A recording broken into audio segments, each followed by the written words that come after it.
السلام على أشرف المرسلين سيدنا محمد وعلى آله وصحبه أجمعين. السلام عليكم ورحمة الله وبركاته. السلام عليكم ورحمة الله وبركاته. إن كلا فوقنا هي إن إنرجيك وهوسيو أيان كلا فهم الله. أدينا وذلك السنة دكتور برسليد ويسقي مركلا كوقس بنادي إن سلامته وضلبضه. فضلا في الفرعوني ذا أن موجنه آدي هذا يا نجمة هذا علينا يا banaana group oo soo abaabushay xafladan iyo ardaydan quruxda badan ee ka soo qayb qaadatay madaxda sharafta leh inta baxday inta joogta waqtiga oo yar dartii waxaan rabaa haddii la yiraahdo fursadaha noocan oo kala fursadaha aan aadka u jeclahay inaan message-ka gaarsiiyo iftiinka mustaqbalka oo dhalinyarada ah ayaa waxaan rabaa inaan uga faa'iideysto dhinacyada laga sawirayo siyaasad haday tahay mustaqbal haduu yahay iyo wasaarad haday tahay intaba waa la idin sheegay balse anigu waxaan rabaa adigaadan halkan fadhiya maanta isu arka dugsi sare inaad ka baxday maskiinka ah faqiirka ah wax badan aan haysan ku dhax nool Soomaaliya laga yaabo goordhow in qarax uu la kulmo isagoo dhanba niyad jabsan aan rabaa in haday ii suura gasho aan ku tilmaamo inaadan qofkaas ahayn oo aad tahay qof sida ka bedelan ka xoog badan ka iftiin badan laakiin aad u baahan tahay wax yar oo energy ah in lagu geliyo ama aad isgelisid dhalinyarada adduunyada dadka ugu qiimaha badan ee lagu tashto iyaga ah sababta dawladda Japan iyo dawladaha kale ee Yurubta ee sii duqoobaya dadkooda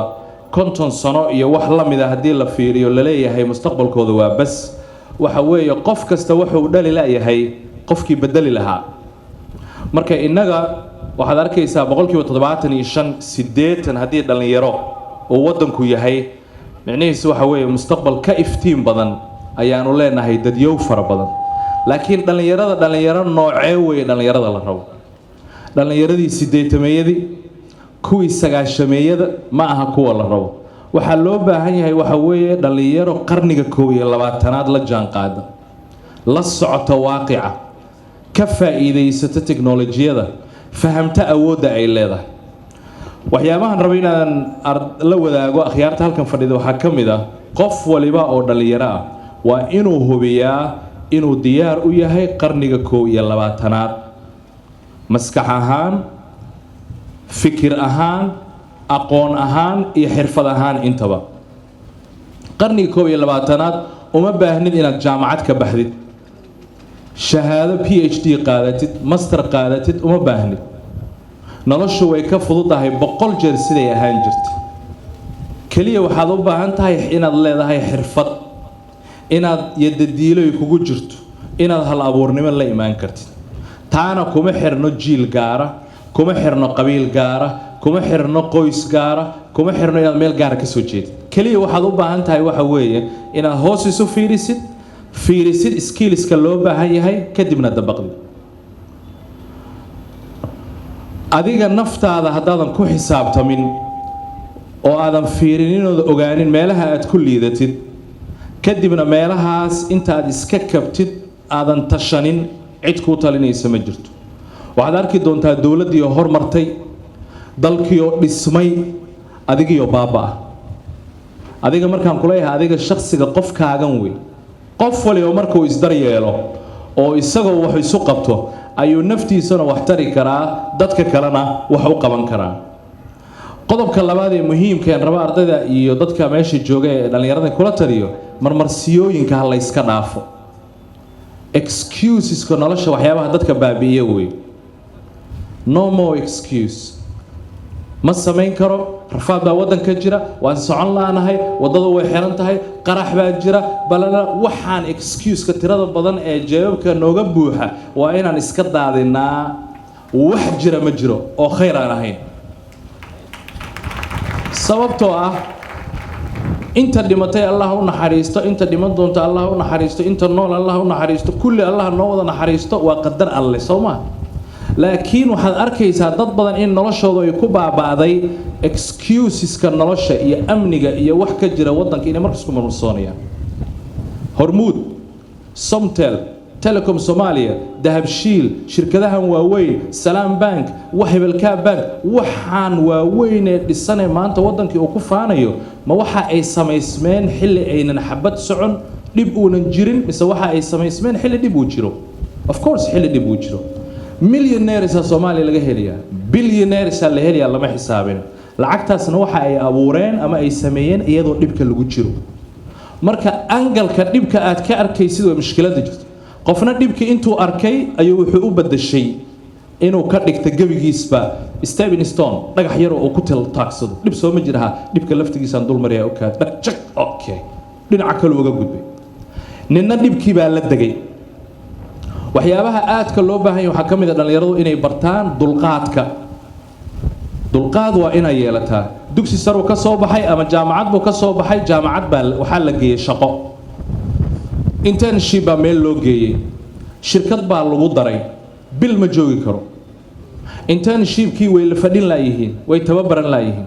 kuwii la shaqaalaysiiyey mar alla marka la shaqaalaysiinay isagoo cusub oo hadda beerta ka soo go'ay oo waxba aanan ogeyn oo indha baqaaqa ayuu wuxuu ku leeyahay $500 ma qaadana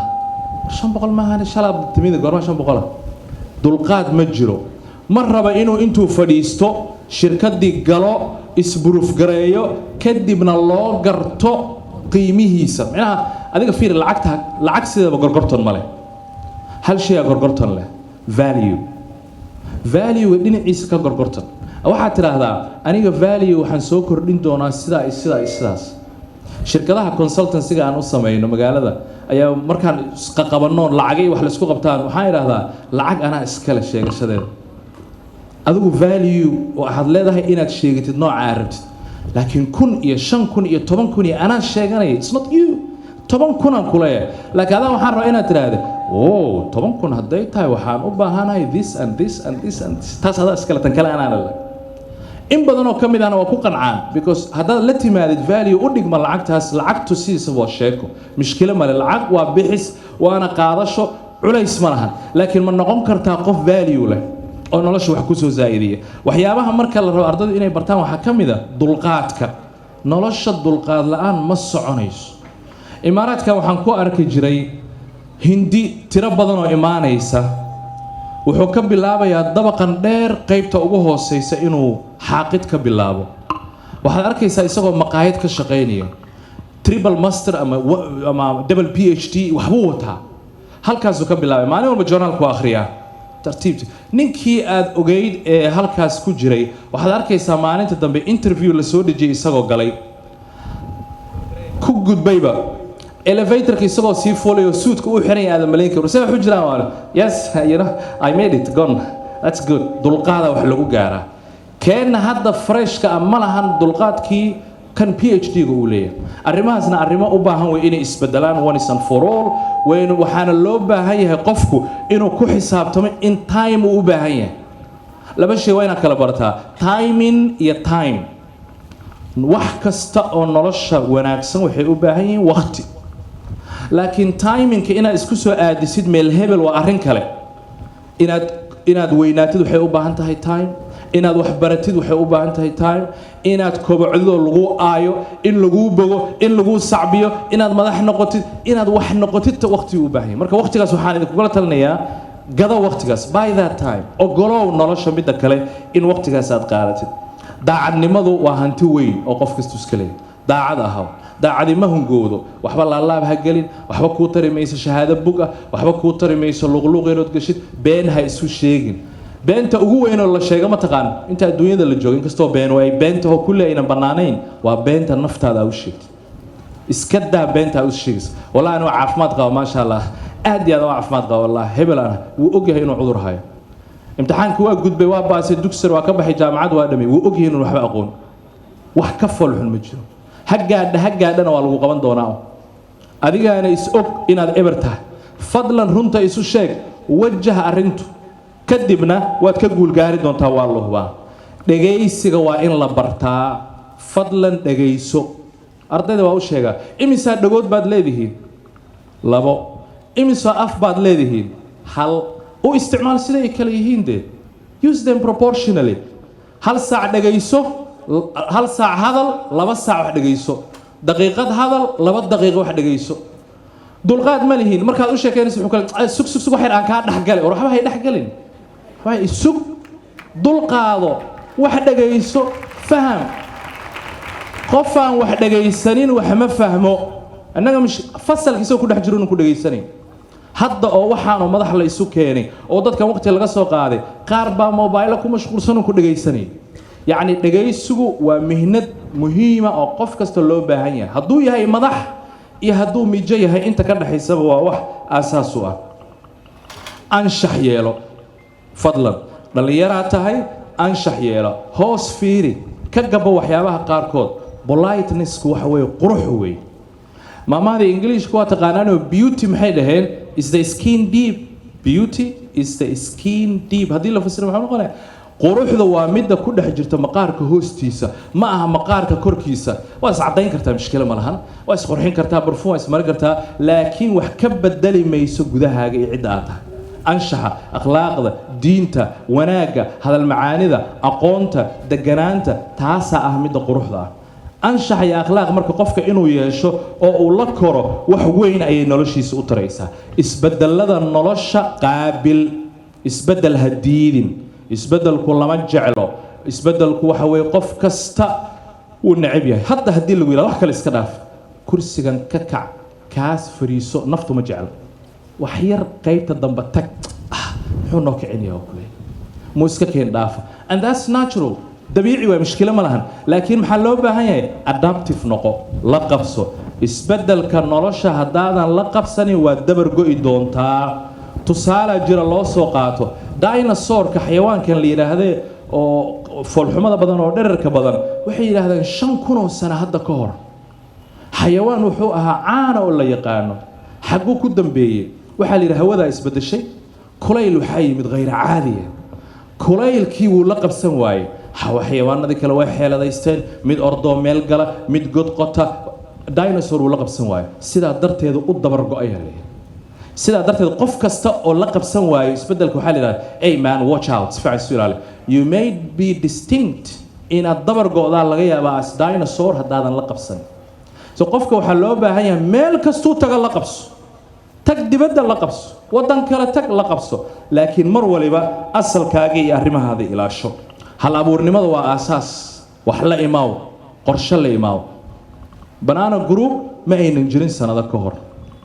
fikir dhallinyaro adigoo kala ah wey maanta waxaa fadhiya halkan ka sokow dadkeena gudaha ah dad ajaanibaa fadhiya associate professor of electrical engineering ayaa fadhiya from university of what's the university oh thank you very Prime University in Bangladesh ayaa fadhiya halkan now that level of dad in dibadda lagaaga keeno oo inta la keeno oo ay ku dhageystaan adiga waxaa suuro geliyay creativity iyo innovationka a small group oo laga yaabo inay ka koobnaayeen originally 2 3 4 5 6 people oo adoo kala ah you can come together marka inaad isu timaadaan waa la samayn karaa change-guna wuxuu ka bilowdaa sidiisaba one idea oo qof ku jiro kadibna saa u socoto kaskaydina finally waxaan rabaa inaan kusoo gabagabeeyo please and please teknolojiyada ha laga faa'iidaysto qarniga 21aad ardayga jooga qofka nool technology option ma aha jaahilku ma aha maanta ninkaanan qori karin waxna akhrin karin sidii shalay ahayd jaahilku waa qofkaan isticmaali karin kana faa'iidaysan karin teknolojiyada waa imperative qasab weey barya maaha reer galbeedku maxay bilaabeen dugsi hoose dhexe aa lagu bilaabay hadda in koodhka lagu qoro markaas waxaa la diyaariyay geymam in la programmiyo ardayga isaa programsanay game yar u diyaarsanaya so that level code key oo markii hore lagu dhigan jiray waa computer science Pagulus iyo mas lagu dhigan jiray waxaa qasab noqotay in la geeyo dugsi hoose dhexe teknolojiyada gacantaada ku jirta 24 saac mobile baa isticmaashaa nasiib darrada jirto waa maxay mobile-ka isticmaasho waa smartphone annaga haysanana dull people ana isaga waa smart innagana waxaan nahay caag ugu yaraan smartphone-ka gacanta aan ku haynaan uga faa'iidaysanaysu yahay use it let it not use you adiga isticmaal yuunan ku isticmaalin isaga 24 saac baad ku foorartaa noloshiibuu kuu diiday wuxuu kuu diiday muxuu ahaa ii sheeg xiriirkii martiqaad baan leenahay soo bax waxaa la tegay meel maqaayad baa la fadhiistay hooyadii aabbihii wiilkii walaashii ninkii iyo xaaskii iyo wixii oo dhan is wada jooga inta la dalbanayo cuntada ayaa hadduu alla ku reeyo lisfiirnay maxaan kuu keenaa bariis baasto feegata hebel waa kuu keen bas mar alla markuu ninka baxo waa la kala jeesanayaa qof kasta u kule qolo kala dhug waxaa lala xiran yahay caalam kale waxa loo yimidna waa in la iswaraysto la sheekaysto la kala warqaado waa social disconnect ayaa yimid social media waa social disconnect la soco hadda ka faa'iidayso inaad isticmaashid isku day yuuna ku isticmaalin one final point oo aan rabo inaan la wadaago dad waxa weeye waa inaan wax abuuranaa Soomaalidu waa dad aad ugu fiican entrepreneurship-ka iyo dad hal abuur oo ganacsata iyo waxyaabaha saalida laakiin arrintaas dadkeenii hore ha ahaadaan dhalinta maanta joogta hal abuurnimadooda waa inay ka duwanaataa hal abuurnimadii hore waayo waxay haystaan facilities iyo tashiilaad aynan kuwii hore haysanin oo ay ugu horeyso teknolojiyada oo ay ugu horeeyaan muxuu aysha ganacsigan isfurfuray meel walba inay tagi karaan u baahan yihiin Mareykan iyo Yurub falsafada laga isticmaalo inay inta ku heli karaan talooyin aad heli sidoo kale yani aad iyo aad ii dhiirigelisaa markaan arko dhalinyaro dhahaysa mashruuc baan rabnaa inaan bilaabno saasman gabdhaha ay yimidayaan dhaxas markaas waxay bartaan midwifery iyo nursing waxay yiraahdeen ganacsi baan rabnaa inaan bilaabno totally different ka hawsha ay ku jiraan waxay rabaan inay u socdaan inay bilaabaan muxuu ahaa meel jimicsi oo dumarka gaarka u ah kaliya jimicsi kaliya ma ahane life style-ka dumarka lagu saxo dumarkeena haddii alla ku reeyay markay labada cunug dhashaba dhacday markay ay 15 gaartaba sii socotay meel lagu habeeyaan rabnaa inaan nidaaminay yiraahdeen waa caafimaad hadda inta meesha fadhiyay waxa ii yimid dhowr arday oo dhahaysta teleefonkana si project baan wadnaa inagoo afara talooyin aan ka harnaa inaan fariisano habeen hore waxa ila hadlay qolo dhahay sabtiga aan ballansanahay waaba launch garayna mar horeba meelaan u socono ma naqaan laakiin diyaaradda waa kacdayna toos yani waxyaabaas marka aragtid it's very encouraging qof kastana waxa loo baahan yahay inuu hadda bilaabo hawshaas one final point waad ku fi doontaa hadda kuf wali markaad ku faysidna gadaal ha u kufi hor u kuf intaan ka jajab mushkilo ma qolo dahaban ku galinaynaa laakiin taariikhda ha ku gasho inaad isku dayday iyo inaan ku galin inaad isku